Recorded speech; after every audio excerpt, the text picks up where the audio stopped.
여러분, 방송통신위원장이라는 자리가 어떤 자리인지 아십니까? 임기가 3년 동안 보장된 언론의 공정성과 독립을 지키기 위한 자리입니다.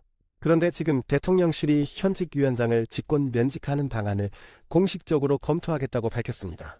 바로 이진숙 위원장입니다. 이 위원장은 지난해 7월 31일에 취임했습니다. 그런데 취임한 지 불과 이틀 만에 더불어민주당이 탄핵 소추안을 강행했습니다. 과연 공직자가 취임 이틀 만에 탄핵당할 정도의 불법을 저지를 수 있습니까?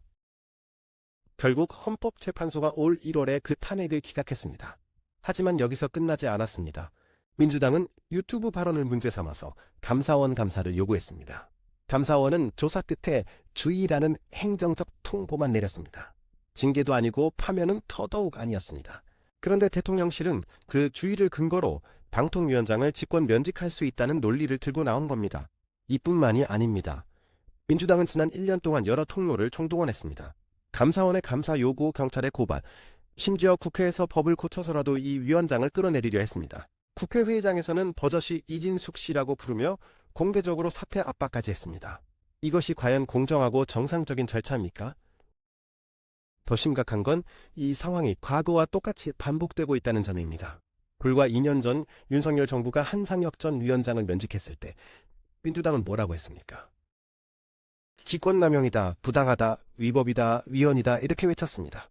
그런데 정권이 바뀌자 똑같은 방식으로 직권 면직을 추진하는 겁니다. 정권이 바뀔 때마다 임기보장이라는 원칙은 사라지고 방통위원장은 정권 입맛에 맞게 교체되는 자리로 전락하는 겁니다. 여러분, 이렇게 되면 누가 피해를 보겠습니까? 결국 국민이 피해를 보는 겁니다. 방송과 언론이 국민의 눈치를 보는 게 아니라 정권의 눈치만 보게 되는 겁니다.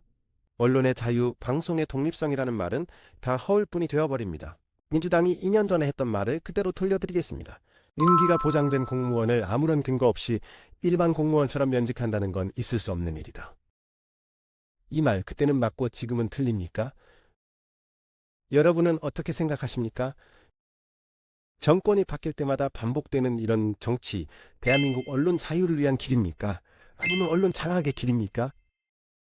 나라지킴이 TV는 원칙과 언론 자유를 끝까지 지켜내겠습니다. 오늘 나라지킴이 TV가 전한 소식이 유익하셨다면 구독과 알림 설정 부탁드립니다. 그래야 중요한 정보를 빠르게 받아보실 수 있습니다. 좋아요도 꼭 눌러주시고 댓글로 여러분의 생각과 의견을 활발히 나눠주세요.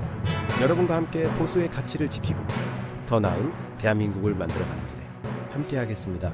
감사합니다.